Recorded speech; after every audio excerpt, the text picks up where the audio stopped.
The red warning light flashed across the bridge of the Aurora like an angry eye. Captain Jake Morrison sat forward in his command chair, watching the emergency signal pulse on his screen.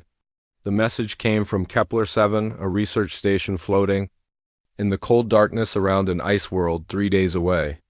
"Sir, we're getting a distress call," said Officer Betty Clark from her position at the communications desk. Her voice carried worry. "It's broken up, but I can make out words like containment breach and casualties." Morrison stood up and walked to her station. The message played again, crackling with static. A woman's voice came through the speakers, desperate and scared. "This is Kepler-7 research station. We have a containment breach. Repeat, containment breach. Multiple casualties. Need immediate assistance. The subject has escaped, and we cannot stop it." The message cut off into silence. Morrison felt his stomach tighten. He had been a starship captain for 12 years, and emergency calls from research stations never meant anything good. These scientists always thought they could handle whatever they found on distant worlds. Usually they were wrong. "Set course for Kepler-7, Morrison ordered. "Maximum speed?" "Yes, sir," replied pilot Tony Rodriguez. His hands moved quickly over the controls. "We'll be there in 36 hours. The Aurora turned away from its patrol road and jumped into hyperspace. The stars outside the windows stretched into long white lines as the ship raced toward the ice world. Morrison spent the next day and a half reading everything he could find about Kepler-7. The research station had been built to study the ancient ice covering the planet below. Scientists thought the ice might contain clues about alien life that had existed millions of years ago. The station had a crew of 25 researchers and support staff. The last regular report had come in 2 weeks ago. Everything seemed normal then. The scientists had found something interesting deep in the ice, but they did not say what it was. After that, silence. When the Aurora finally dropped out of hyperspace, Morrison saw the research station floating like a metal island against the white surface of the ice world. The station looked normal from the outside, but no ships were moving around it. No messages came from the docking bay. The silence felt wrong. "Scan the station," Morrison ordered. Lieutenant Carl Davis worked at the sensor station. "Sir, I'm reading life signs, but they're all in one section. The rest of the station shows no movement. There are sealed blast doors throughout the facility." Morrison nodded. That meant the station's emergency systems had activated. Something had gone very wrong. "Inside." "Open a channel to the station," he said. Betty worked at her controls. "Channel open, sir." "Kepler-7, this is Captain Morrison of the Aurora. Please respond." For a moment, nothing happened. Then a woman's voice came through the speakers. She sounded tired and scared. "Captain Morrison, thank God. This is Dr. Lisa Grant, head of xenobiology. We have a serious situation here." Morrison leaned forward. "What's your status, Doctor?" "We're in emergency lockdown. Most of the station is sealed off. We have 17 people alive in the safe zone, but we've lost 8 crew members." "Captain, we found something in the ice." "Something that should have stayed buried? What kind of something?" Dr. Grant was quiet for a few seconds. "We discovered an alien artifact about 2 kilometers down in the ice. It looked like some kind of stasis chamber or preservation device. We brought it up to study it. 3 days ago, it activated on its own." Morrison felt his blood run cold. "Activated how?" "It opened. There was something inside, a being. She looks almost human, but she's not. She has pale blue skin and her eyes are like ice crystals. She seems intelligent, maybe even peaceful, but, Captain, everything she touches turns to ice instantly." The bridge fell silent. Morrison looked around at his crew. They all had the same expression of shock and fear on their faces. "What do you mean, everything?" Morrison asked. "I mean everything. Metal, plastic, organic matter, it doesn't matter. The moment she makes contact with anything, it freezes solid at the molecular level. We've lost 3 scientists who tried to communicate with her. They're dead, Captain. Turned into ice sculptures in seconds." Morrison closed his eyes. He could imagine the terror those scientists must have felt in their final moments. "Where is this being now?" She's in the central laboratory section. She seems to be looking for something, moving through the facility with purpose. She doesn't appear hostile, but she can't control her ability. Everything she touches dies. Morrison studied the station on his screen. The central laboratory was near the reactor core that powered the entire facility. Dr. Grant, if she reaches the reactor core, what happens? The station's AI has run calculations. If she touches the reactor, the molecular disruption could cause a catastrophic explosion. It would destroy the entire station and probably damage your ship if you're too close. Morrison felt the weight of command settle on his shoulders. 25 lives depended on his next decision. Maybe more, if the explosion was as bad as Dr. Grant suggested. Can you evacuate the safe zone? Negative. She's blocking the main corridors. The escape pods are on the other side of the station. We'd have to go through her territory to reach them. Morrison looked at his weapons officer. What about stunning her from a distance? Lieutenant Ann Wright shook her head. Sir, our energy weapons would likely damage the station's hull. In an ice environment like this, any breach could be fatal for everyone aboard. Morrison stood up and began pacing. He thought about the options. They could try to evacuate the researchers through the docking bay, but that would take time they might not have. They could try to destroy the being with weapons, but that risked killing everyone on the station. They could retreat and call for backup, but more people would die while they waited. Dr. Grant, you said the being seems intelligent. Has anyone tried to communicate with her? Yes, but that's how we lost our people. She doesn't seem to understand that her touch is lethal. She reached out to touch Dr. Peters when he approached her, probably trying to make contact. He froze, solid before he could move away. Morrison stopped pacing. An idea was forming in his mind, but it was dangerous, maybe stupid, but it might be their only chance. What's the being doing now? She's in Laboratory 7 working with some of our equipment. She seems frustrated because everything she touches stops working. She keeps pointing at the artifact we brought up from the ice, then at herself, then at the ceiling. Our linguist thinks she might be trying to say home. Morrison felt a spark of understanding. She's trying to get home. That's what we think. The artifact might be some kind of transportation device, but she can't operate our equipment because her touch destroys it. Morrison made his decision. It was risky, but it was the only plan. That might save everyone. Dr. Grant, I'm coming aboard. Prepare your people for possible evacuation, but don't move until I give the word. Captain, you can't. If you get near her, you'll die just like the others. Morrison smiled grimly. Maybe, but I have to try.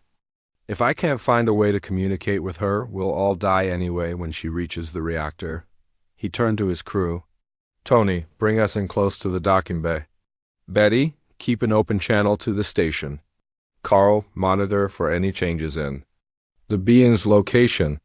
Sir, said Lieutenant Wright, let me go instead. I'm trained for dangerous situations. Morrison shook his head.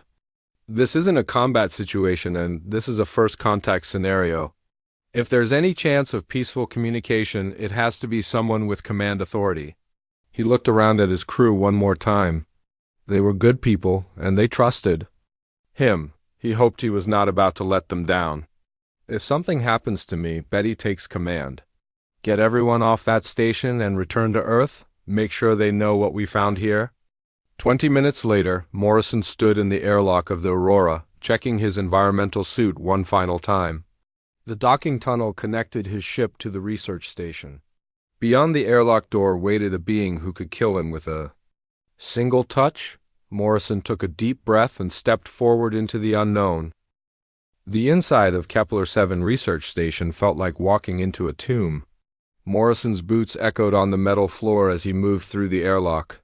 The lights were dim, running on emergency power. Red warning lights blinked everywhere, casting strange shadows on the walls. Morrison checked his suit's readings. The temperature was dropping fast. His environmental suit was working hard to keep him warm, but he could feel the cold trying to get through. Ice crystals covered the walls and ceiling like deadly flowers. Morrison to Aurora, he said into his radio. I'm inside the station. Temperature is minus 20 degrees and falling. Copy that, Captain, came Betty's voice.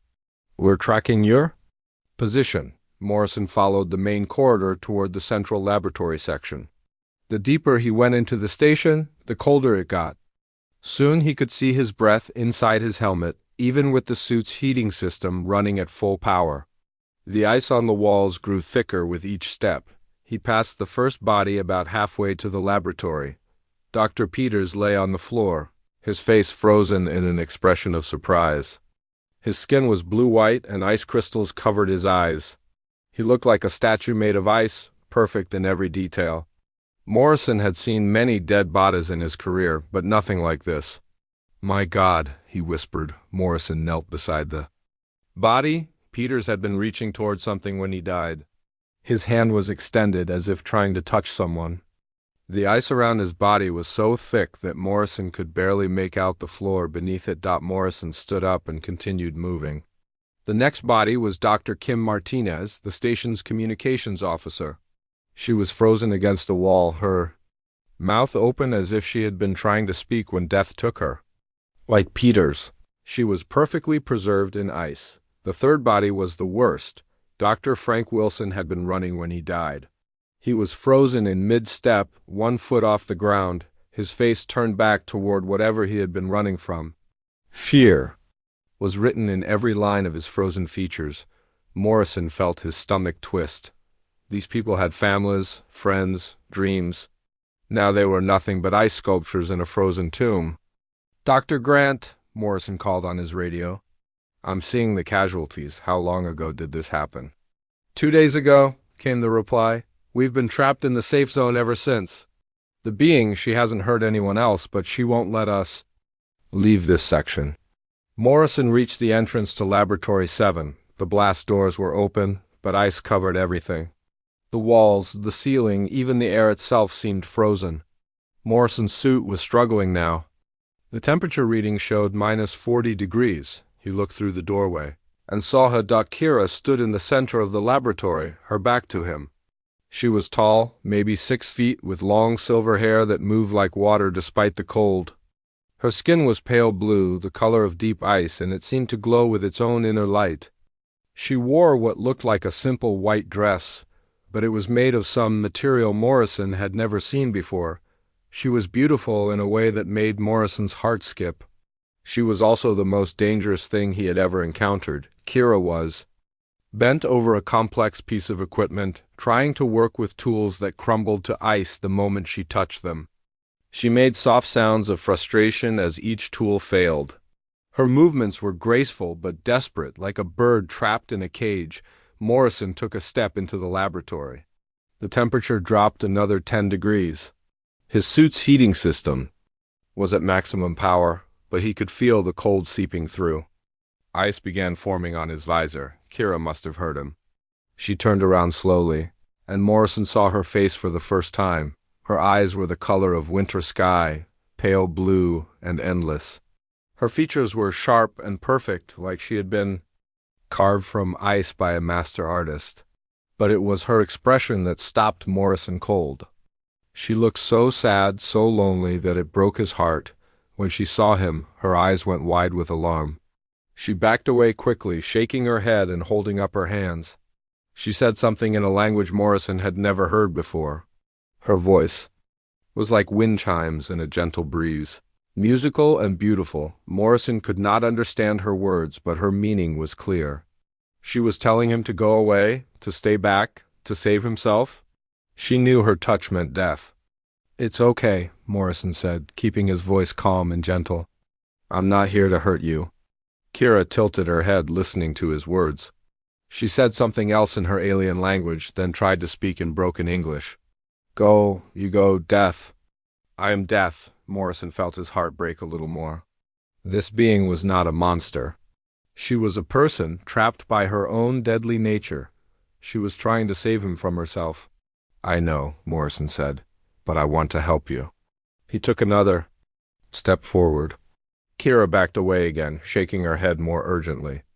She pointed at the frozen bodies visible through the doorway, then at herself, then at Morrison. The message was clear. Those people died because they came too close to her. Morrison looked around the laboratory. The ancient alien artifact sat on a table in the center of the room. It was a beautiful thing, made of what looked like crystal and metal woven together. It pulsed with soft blue light, like a slow heartbeat. Kira followed his gaze to the artifact. She pointed at it, then at herself, then up at the ceiling. She repeated the gesture several times, her expression growing more desperate. Home, Morrison. Sod, understanding. You want to go home. Kira's eyes brightened. She nodded quickly and pointed at the artifact again. Then she picked up a broken tool and tried to show Morrison what she had been trying to do. The tool crumbled to ice in her hands, and she threw it down in frustration. Morrison studied the artifact and the equipment around it. The station's computers were connected to the alien device, probably trying to analyze it. But every time Kira tried to use the human tools, they froze and stopped working. You can't fix it because everything you touch breaks, Morrison said. Kira nodded sadly. She spoke in her own language again, and Morrison heard the pain in her voice. She was trapped, alone, unable to return to her people because the very thing that made her unique also made her unable to operate the technology that could save her. Morrison made a decision that would have seemed insane to anyone watching. He began removing his environmental suit. Captain Morrison, came Dr. Grant's voice over the radio. What are you doing? Your suit readings just went crazy. Morrison ignored her and pulled off his helmet. The cold hit him like a physical blow. His lungs burned with each breath, and ice immediately began forming on his hair and eyebrows. But he did not freeze solid like the others. Kira stared at him in shock.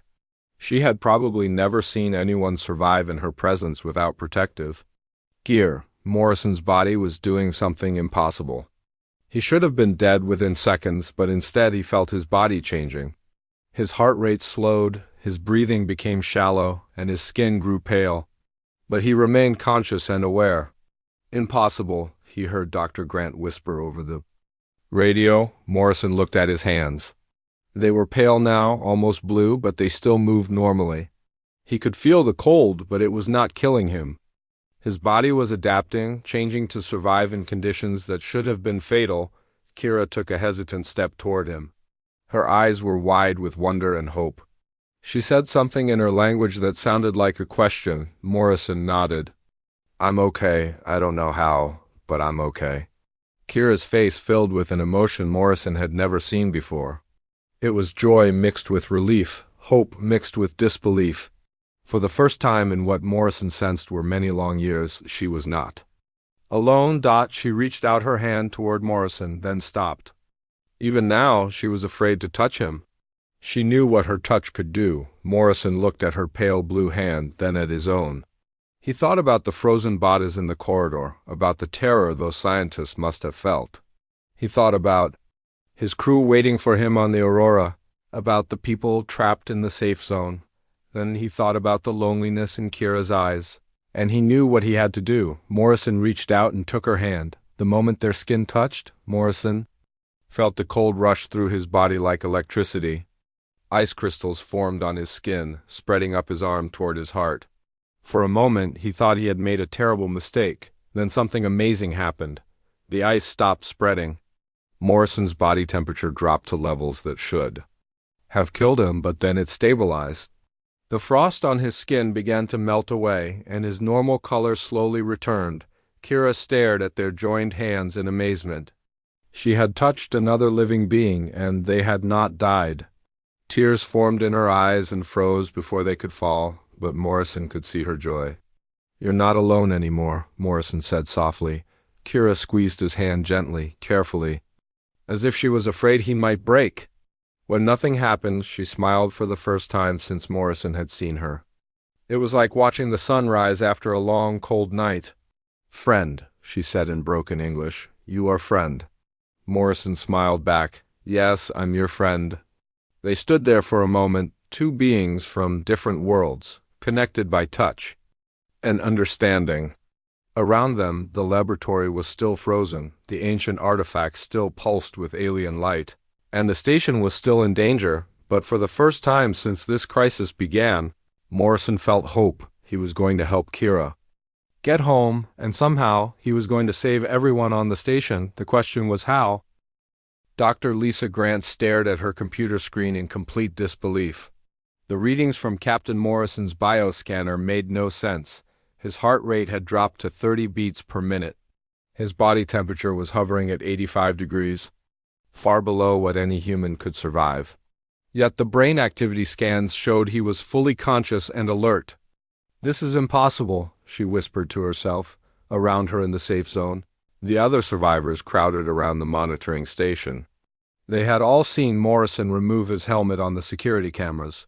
They had watched him take the alien being's hand. They had expected to see him die instantly like the others. Instead, they were witnessing something that changed everything they thought they knew about human biology. "Dr. Grant," said Pete Collins, the station's engineer, "look at his cellular readings." Grant switched to the microscopic scanner data. Morrison's blood cells were moving differently, slower but somehow more efficiently. His tissue was adapting at the molecular level, changing its structure to function in the extreme cold. "It's like his body is learning to exist in two different states at once," Grant said. "Normal human biology and something else entirely." On the main screen, they could see Morrison and the alien being working together at the artifact. The being, whom they had called Kira, was pointing at different parts of the device while Morrison examined the human equipment around it.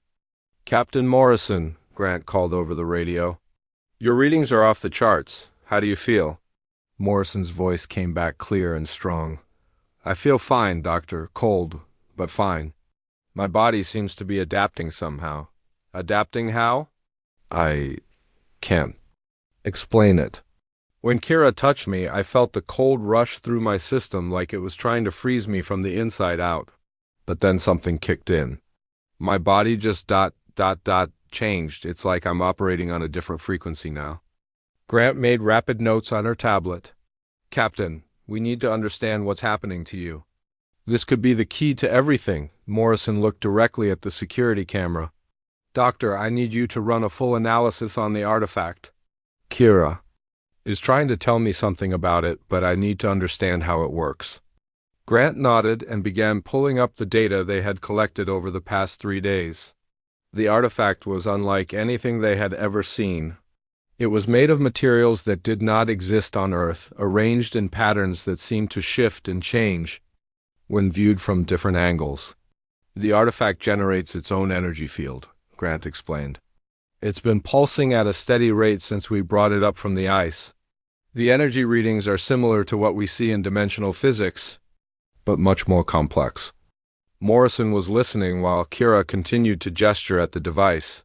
She would touch a part of it, then point at herself, then make a sweeping motion with her arms. She repeated this pattern several times, becoming more frustrated each time. "She's trying to explain something," Morrison said. "Kira, show me again." Kira touched the artifact and it pulsed brighter. She pointed at herself, then made the sweeping motion again. This time she added something new. She held up her hands and made them shake like something unstable or broken. Morrison studied her carefully. "Dr. Grant, I think she's saying the artifact is supposed to do something with her, but it's not working properly." Grant looked at the energy readings again. "Captain, the artifact has been putting out a distress signal since we activated it. We thought it was just residual energy, but maybe it's more than that." Morrison nodded. "Kira, is this thing supposed to take you home?" Kira's eyes brightened. She nodded quickly and pointed at the artifact, then at the ceiling, then at herself. But then her expression became sad again. She touched the artifact and shook her head. She made a gesture like something breaking apart. "It's broken," Morrison said. "The artifact is supposed to transport her home, but it's not working." Grant was already pulling up more data. "Captain, if this is some kind of transportation device, it would need massive amounts of energy to function. The power systems on this station wouldn't be nearly enough." Morrison looked around the laboratory. The human equipment was more advanced than anything from Earth, but it was still primitive compared to the artifact. He could see why Kira was frustrated. She was trying to repair technology that was thousands of years ahead of anything humans had built. What if we combine human technology with the artifact? Morrison asked. Use our power systems to boost its energy output?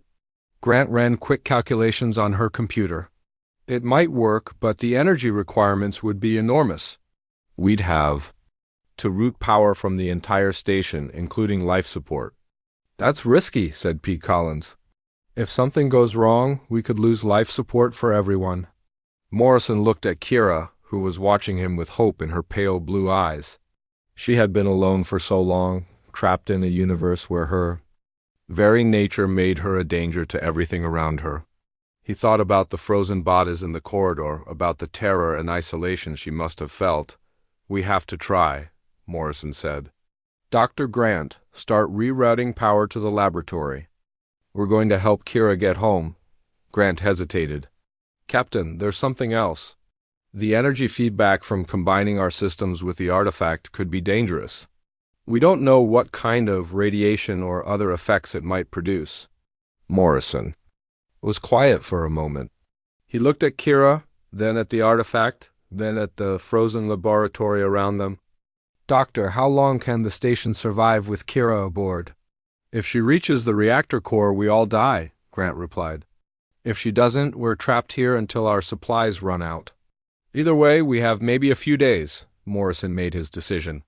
Then we take the risk. Pete, start rerouting power from all non-essential systems. Dr. Grant, I need you to analyze the artifact's energy patterns and find a way to interface our computers with it.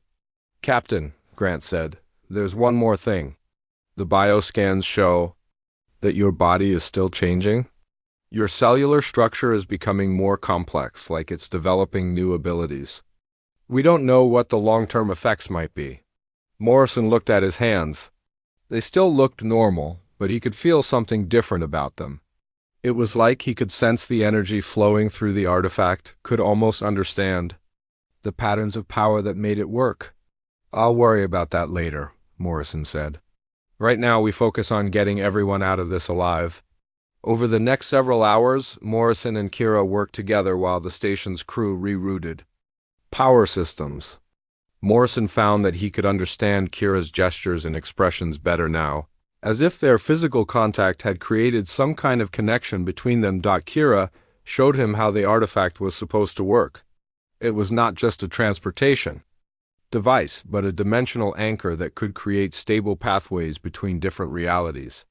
Her people had used it to travel between parallel universes, exploring countless variations of existence, but something had gone wrong. The artifact had been damaged, leaving Kira stranded in a dimension where her biology was incompatible with life. Everything she touched froze because her body was trying to exist in two-dimensional states at once.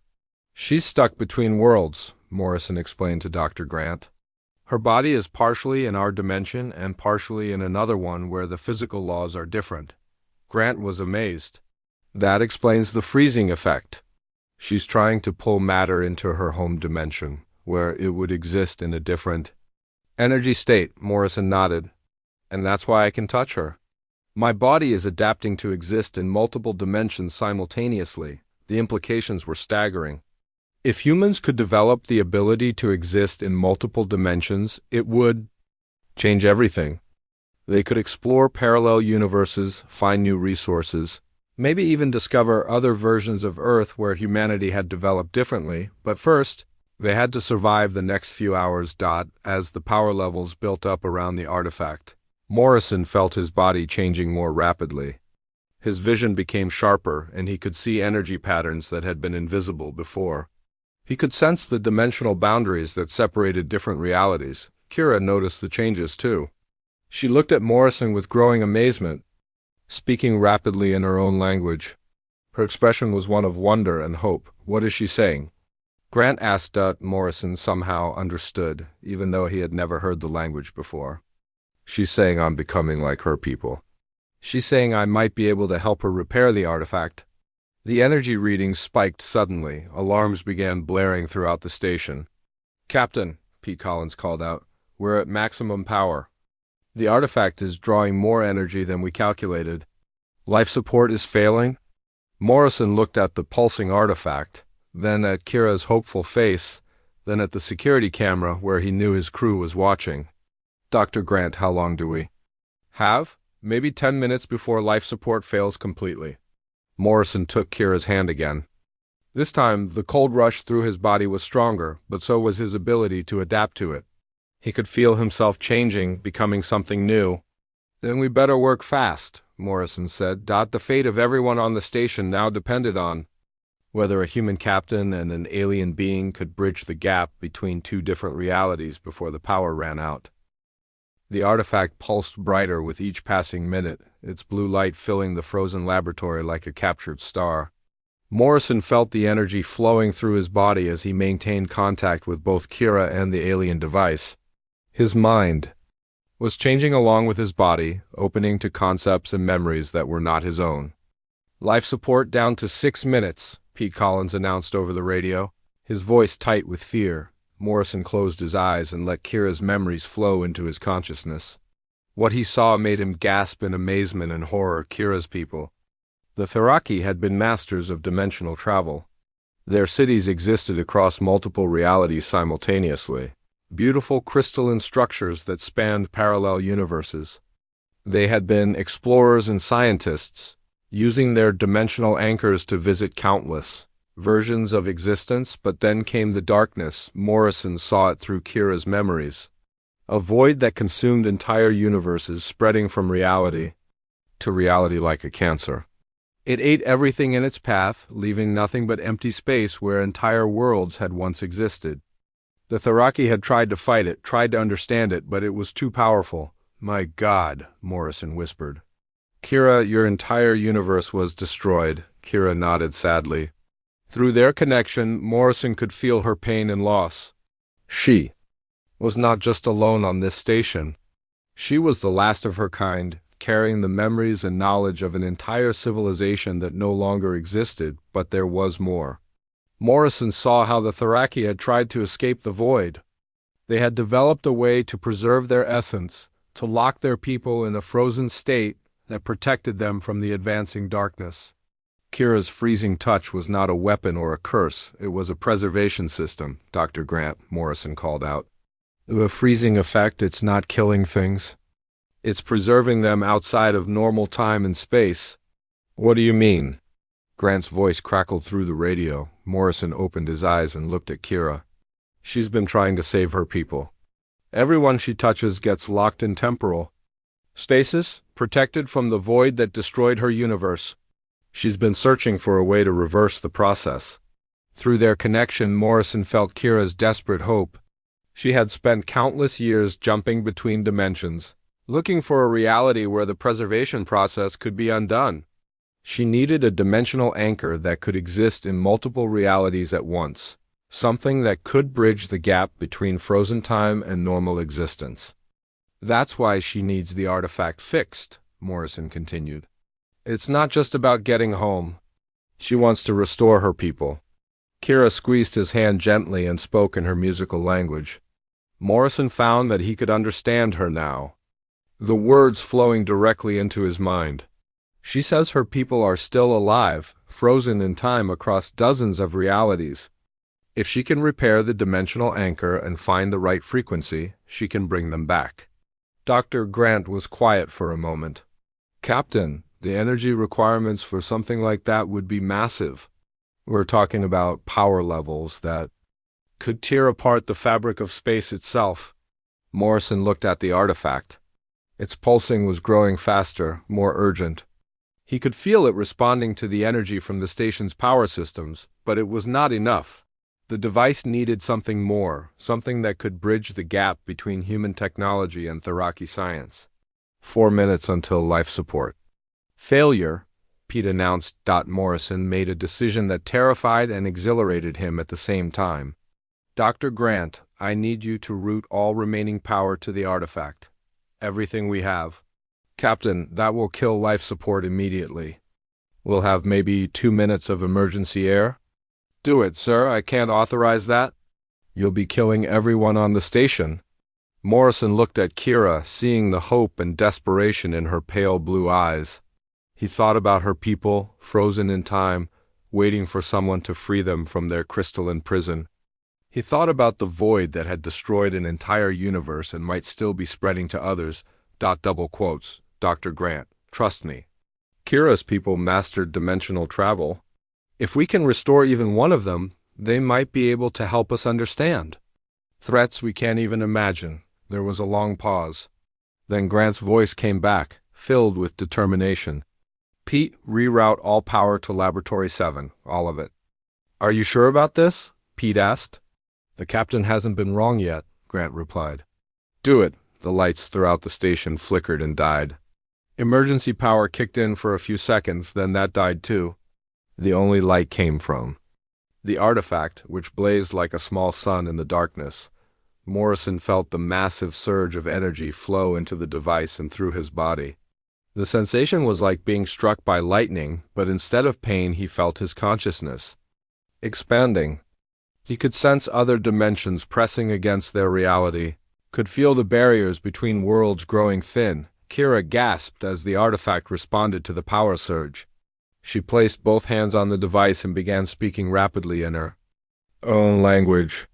The crystal and metal structure began to change, its patterns shifting and flowing like liquid light.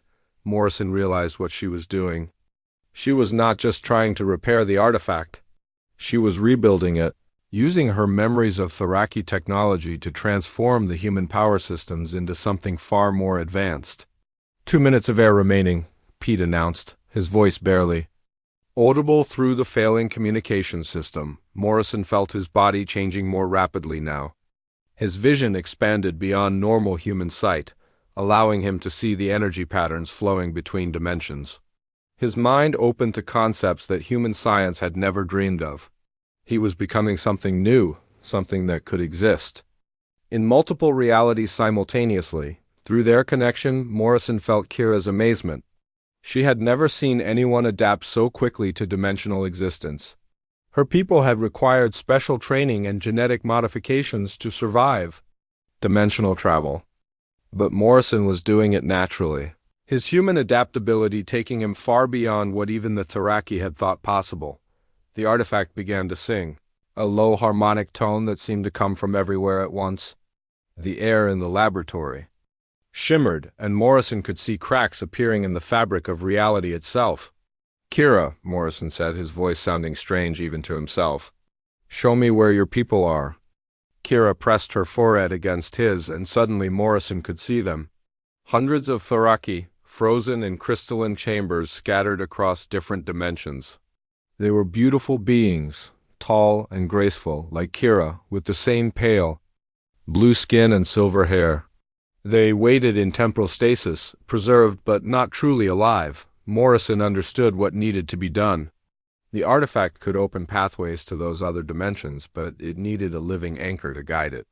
Someone who could exist in multiple realities at once and navigate between them. 1 minute of air, Pete announced. Morrison looked at Kira one last time. I have to become the bridge, don't I? Kira nodded, tears freezing on her cheeks. She spoke in her own language, and Morrison understood every word. She was asking him to make the ultimate sacrifice, to merge his consciousness permanently with the dimensional anchor, becoming a living gateway between worlds. If he did this, he would save her people. But he would no longer be fully human. He would exist partly in this reality and partly in others, forever changed. Morrison thought about his crew on the Aurora, about the life he would be leaving behind. Then he thought about the void that had destroyed an entire universe, about the knowledge the Tharaki possessed that might help protect other realities from the same fate. Dr. Grant, Morrison said into his radio, tell my crew I'm sorry. Tell them this was the only way. Captain, what are you doing? Morrison placed both hands on the artifact and opened his mind completely to Kira's consciousness. I'm becoming something new. The merge began slowly, then accelerated. Morrison felt his sense of self expanding across multiple dimensions.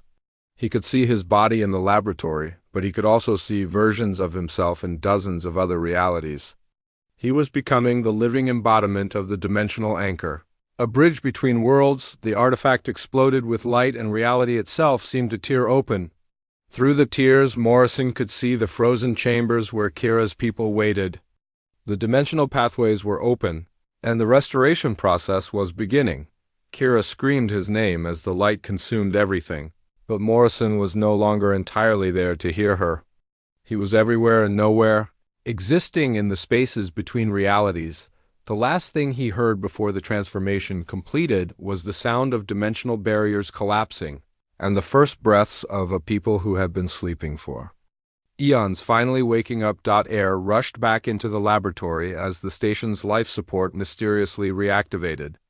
The crisis was over, but Morrison was gone, transformed into something beyond human understanding. In his place stood a being of living energy, connected to the artifact and to realities beyond counting. The bridge between worlds had been built, but the price had been higher than anyone imagined. The laboratory filled with warm air as life support systems came back online throughout Kepler 7 station. Emergency lights flickered on, casting long shadows across the walls that were no longer covered in ice. The temperature began rising slowly, and the frozen surfaces started to melt. Dr. Lisa Grant stood in the doorway of Laboratory 7, staring at what had once been Captain Jake Morrison. Where the human officer had stood moments before, there was now a figure of pure energy, translucent and shifting like aurolights dancing in space. The being was connected to the alien artifact by streams of glowing power that pulsed with each heartbeat. "Captain Morrison," Grant called softly, "can you hear me?" The energy figure turned toward her voice. When it spoke, the words came from everywhere at once, as if the air itself was speaking. "I can hear you, Dr. Grant, but I'm not entirely Captain Morrison anymore." Grant felt tears in her eyes. "What have you become?" "I am the bridge," Morrison's voice replied. "I exist in your reality and in others simultaneously. I can see pathways between worlds that humans have never imagined." Kira knelt beside the artifact, her pale blue hands pressed against its surface. She was speaking rapidly in her own language, and Grant could see joy and wonder in her expression. Around the laboratory, the air began to shimmer with dimensional energy. "What is she doing?" Grant asked. "She is calling her people home," Morrison replied. The first portal opened like a window in the air itself. Through it, Grant could see a chamber made of crystal and light. Inside the chamber stood a tall figure with silver hair and pale blue skin, perfectly preserved but motionless. As Kira continued her work, the figure began to move. Taking its first breath in countless years, more portals opened throughout the laboratory. Each one showed another chamber, another sleeping Theraki, waiting to be awakened. The dimensional anchor was working exactly as intended, reaching across parallel universes to find the scattered survivors of a destroyed civilization. A Theraki male stepped through the first portal into Laboratory 7. He was tall and graceful, like Kira, with kind eyes and an expression of wonder. He spoke to Kira in their musical language, and she responded with words that sounded like celebration and relief. "Her brother," Morrison's voice explained. "He has been sleeping for over 1,000 years." More Theraki began emerging from the portals. Some were scientists like Kira, others appeared to be artists or teachers or children. Each one looked around the laboratory with amazement, then embraced Kira with joy that needed no translation. Grant watched in fascination as the survivors of an entire civilization found each other again. But she also noticed something else. The Theraki were not freezing everything they touched anymore. The modification Morrison had made to the dimensional anchor had solved that problem. "Captain," Grant said, "your sacrifice worked. Kira's people can exist normally in our reality now." "That was only part of the plan," Morrison replied. His energy form pulsed brighter, and new portals began opening. "There's something else you need to see." Through these new portals, Grant could see things that made her gasp. Vast cities floating in space, worlds covered in technology beyond human understanding, and creatures that looked like living starlight. She was seeing other realities, other versions of the universe where different species had evolved and thrived. "The multiverse is infinite," Morrison explained. There are versions of reality where humanity developed differently, where Earth never existed, where entirely different forms of life evolved. The Tharaki were explorers of all these possibilities. One of the Tharaki approached Grant. He was elderly, even by their standards, with silver hair that seemed to hold captured starlight. When he spoke, his words came out in perfect English. "Dr. Grant, I am Elder Zane of the Tharaki Council. We owe a great debt to your Captain Morrison and to humanity itself." Grant was amazed. "You speak our language." "The dimensional bridge allows us to understand any form of communication," Elder Zane explained. "Captain Morrison's sacrifice has created something unprecedented. He has become a living translator between realities." Kira approached them, leading a group of young Tharaki who looked at Grant with curious eyes. She spoke in English now, her accent musical but clear. "Dr. Grant, my people want to thank you. Without your station's power systems, we could never have activated the dimensional anchor." Grant felt overwhelmed by everything she was witnessing. What happens now? Where will your people go? Elder Zane looked around the laboratory, then at the portal showing other realities. "That is the remarkable thing. We do not have to choose just one place. The dimensional bridge allows us to exist across multiple realities simultaneously. We can rebuild our civilization in the spaces between worlds." Morrison's energy form pulsed, and his voice filled the room again. "But there is still the matter of the void. The darkness that destroyed the Tharaki universe is still spreading. Other realities are in danger." Elder Zane nodded gravely. "Yes. We have been monitoring its progress during our long sleep. The void has consumed 17 more universes since our own was destroyed. It shows no signs of stopping." Grant felt a chill that had nothing to do with temperature. "You mean this darkness could reach our reality?" "Eventually, yes," Zane replied, "unless it is stopped." Morrison's form brightened suddenly, and new information flowed through the dimensional bridge directly into Grant's mind. She saw the void. As Morrison could perceive it now, a hungry darkness that existed between realities, consuming the very fabric of existence itself. "But now we have hope," Morrison continued. "The bridge I have become can do more than just connect realities. It can create barriers, walls between dimensions that the void cannot cross." Kira stepped forward, her eyes bright with determination. "Captain Morrison, you cannot do this alone. Building dimensional barriers requires multiple anchors working together." Grant understood what Kira was suggesting. "You want to create more bridges like Morrison." "Not exactly," Elder Zane explained. "Captain Morrison's transformation was unique because of humanity's remarkable adaptability. But we can create hybrid beings, partnerships between humans and Tharaki that can serve as dimensional guardians." Morrison's voice carried a note of hope. "Dr. Grant, I need volunteers from your crew. People who are willing to undergo the same transformation I did. It will change them permanently, but they will become guardians of the multiverse." Grant thought about her crew, about the researchers and support staff who had survived the crisis. This is a decision they'll have to make. "For themselves, of course," Morrison replied. "But time is running short. The void has noticed our activities. It is turning its attention toward this cluster of realities." Through the dimensional bridge, Grant could suddenly sense the approaching threat. It was like standing in front of an ocean of nothingness, a hunger that wanted to devour everything that existed. The feeling was so terrifying that she stepped backward. "How long do we have?" she asked. Elder Zane consulted a device that appeared in his hand like materialized thought. "Perhaps 6 months in your time frame before the void reaches the outer edges of this reality cluster."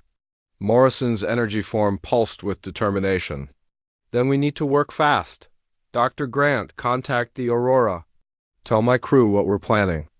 Ask for volunteers, but make sure they understand what they're choosing." Grant nodded and activated her communicator. "Aurora, this is Dr. Grant. We need to speak with the crew immediately. We have a situation that affects not just our reality, but all of existence." Over the next several hours, Grant explained everything to Morrison's crew. She told them about the void, about the Tharaki, about the dimensional barriers that needed to be built. She told them about the transformation Morrison had undergone and what it would mean for anyone who chose to follow his path. The response surprised her. Instead of fear or hesitation, the crew showed the same courage that had made Morrison willing to sacrifice everything for others. One by one, they volunteered to become Dimensional Guardians. Lieutenant Betty Clark was the first.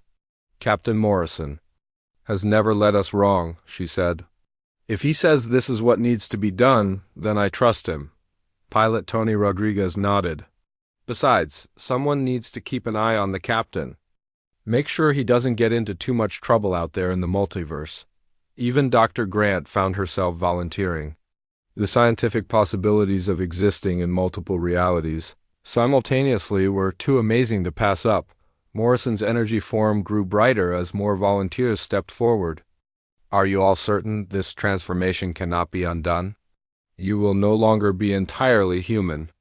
Lieutenant Ann Wright spoke for the group. Captain, humanity has always been about adapting and growing. This is just the next step in our evolution. The transformation process began that same day. One by one, Morrison's crew underwent the merger with Tharaki technology and dimensional energy. Each transformation was different, creating unique bridge beings with their own abilities and perspectives. Dr. Grant found that her scientific knowledge merged with Tharaki understanding of dimensional physics, allowing her to perceive the mathematical foundations of reality itself. Betty Clark developed the ability to communicate across dimensional barriers, becoming a living communication network between realities. As the new Guardians took their positions at dimensional anchor points,